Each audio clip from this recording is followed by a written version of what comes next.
So here we are, Mr. JJ and we are in my round pen, and I am on top of my round pen.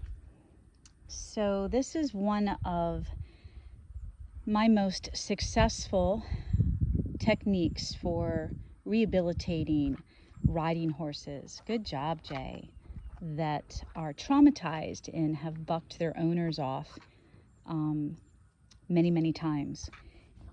And this is also a strategy or a technique that a lot of general horsemen, cowboys, will use, whether they're riding another horse and above the horse that they're developing or training, or they're up high somewhere. So this is something that happens, or should happen, what I'm doing right now, to every horse, you guys, when they are started under saddle. So as you can see, I'm in JJ's blind spot. So working above horses, in front of them and above their entire top line, and then behind them. They can't see, guys, unless he cants his eye, which he's doing right now. He cannot see. And JJ is one of the most extreme horses I've met in my years of rehabilitation and retraining.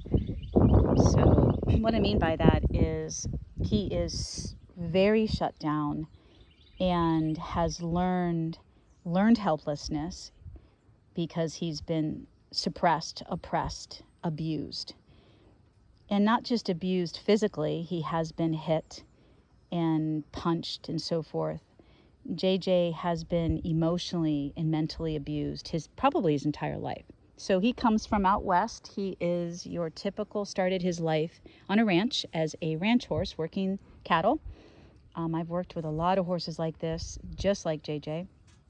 They are used up between the ages of 5 and 8, and then they put them up for sale, and a lot of older women get them because they've been there, done that.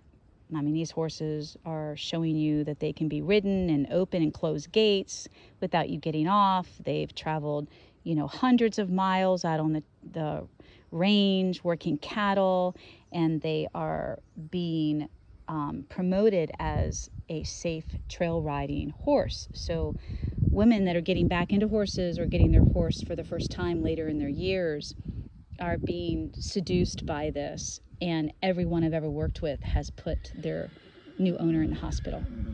And JJ is no different. Sweetest horse, smart. But anyway, so he's 13. He spent the last 3 years, I think, as a lesson horse. And I approached his owner with the question, JJ is such a calm, quote unquote, quiet horse with such a great temperament, guys. He's so easy. And I asked my client, well, why would they be selling the perfect lesson horse? Lesson horses make lesson horses because they're easy. We're not going to keep a rogue horse that bucks and bolts and is scared of everything. They don't make good lesson horses. But unfortunately, JJ went from one level of learned helplessness and oppression to another. And then he's freed now because he got bought by his former owner. So she's been in the program for a little while, and she's been having her homework. She's been doing some great work with him. You couldn't touch his head, get near his face.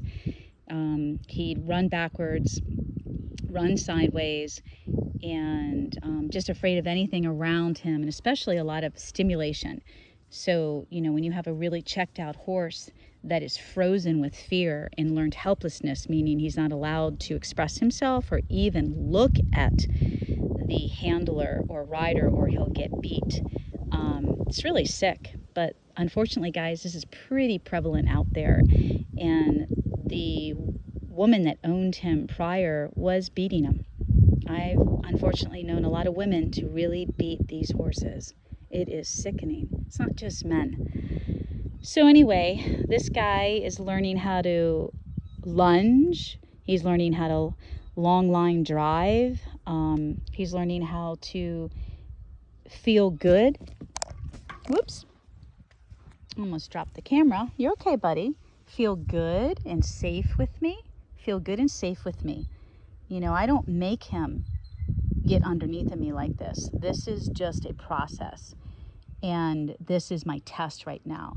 Does JJ trust me in his blind space, especially around his face where he's been beaten and tied?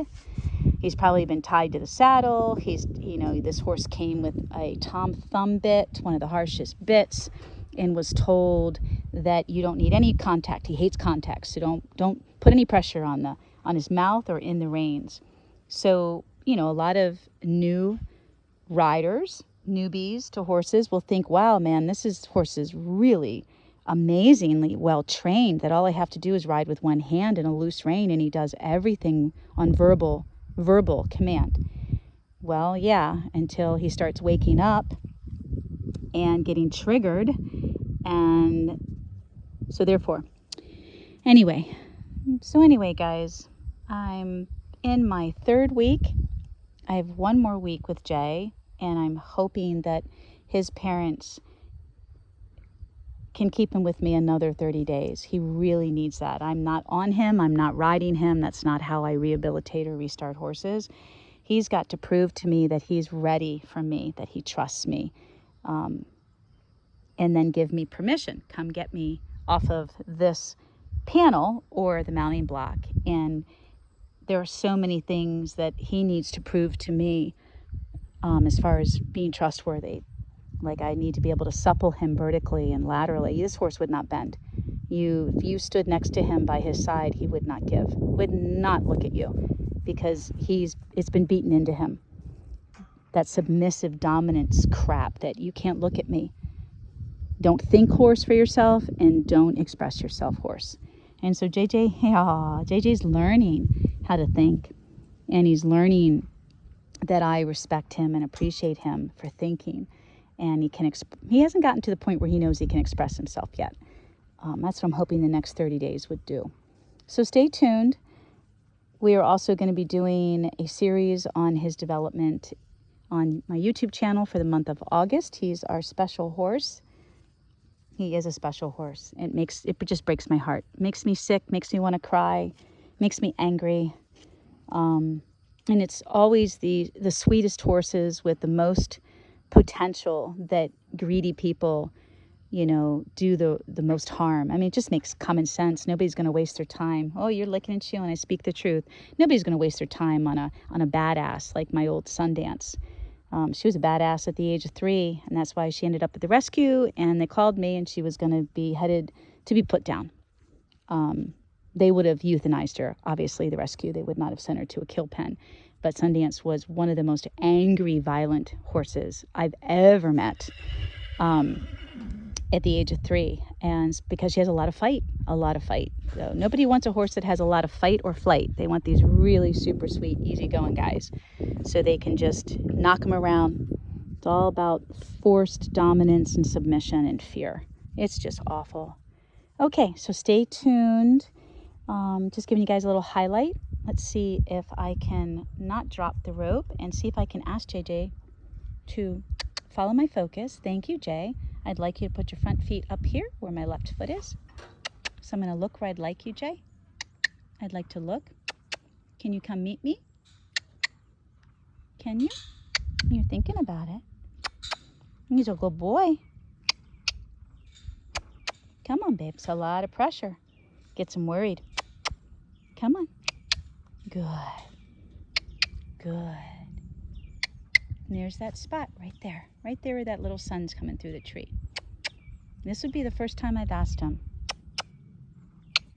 Come on, baby. Can you try? Do you trust me enough?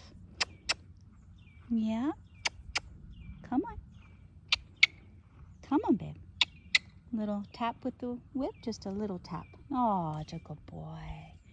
Oh, that's a good boy. There you go, baby. There you go. Oh, he'll be just fine, buddy. We'll get you there. We'll get you there. You're a beautiful soul. You so deserve that. Thank you. Well, I could cry. Wow. And then what I will do, guys, is I will drop this rein, well, the lead rope, drop the whip. This is all part of it. You're good. Touch him. You're good. I got you. And I'm going to do a real sloppy jump down because he's got to get used to all that. So hang with me, and then I'll show you what he looks like when I use his neck to help me get down and the panel here. So hang on. Hang on, Jay. Ooh, we did pretty good. Isn't that awesome? He didn't run backwards. He looks a little worried though. We get to see your beautiful eyeball now. It's okay, sweetie. It is okay, buddy. It's okay. Yeah, you're okay. Now let's see if I can get behind him without him turning around. This is all huge progress. So you can find me. I've taught him how to find me.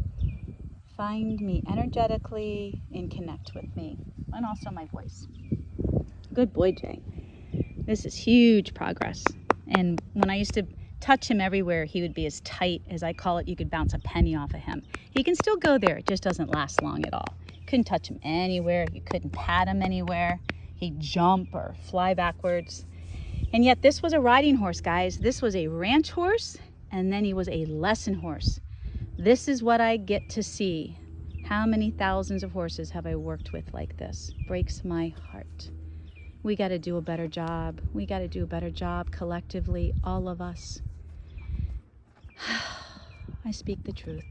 Thank you, Jay. See you guys soon.